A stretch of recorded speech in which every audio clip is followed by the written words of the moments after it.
Welcome back. Ashley Hudgens is with the Desert Water Agency. Today we're talking about Colorado River imports. Now, because we live in a desert, rain alone isn't enough just to replenish our groundwater basin, right? So to bring it in. Yes, we bring in Colorado River water, and it's actually a pretty unique arrangement.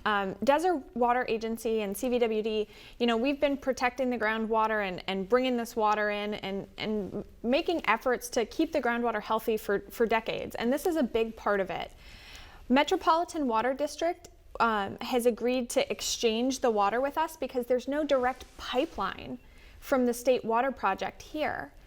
And the State Water Project is basically a big system of reservoirs and canals that transports the water that is from the Sierra snowmelt down the coast of California.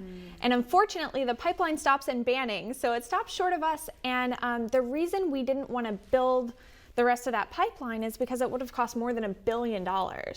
So what is the transport like then from Banning to here? So we actually never see a drop of the water from the Sierras. We see that Colorado River water instead. So we get drop for drop, the same exchange. We pull in that Colorado River water and use that to recharge the aquifer.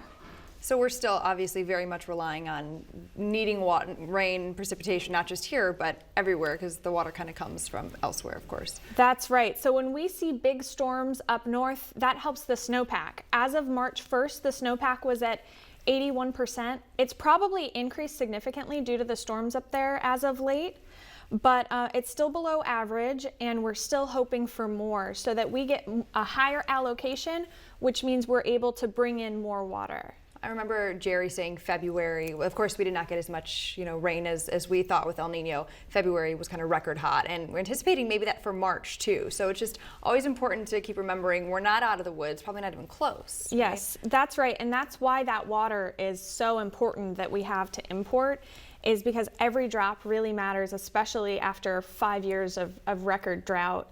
The other benefit to that water is that there are quality differences. So our local water has naturally occurring chromium-6, and the water that we import doesn't. It also doesn't have any nitrates. So Desert Water Agency has been extremely fortunate because our area hasn't had to treat for chromium-6. And that probably saves money too, right? Not having to do those treatments. A huge amount of money. So that's another benefit of this recharge system. Wonderful. Well, Ashley from Desert Water Agency, I think we have some information. If you ever have any questions about the drought or about ways that you can save, you see it there up on your screen, their website.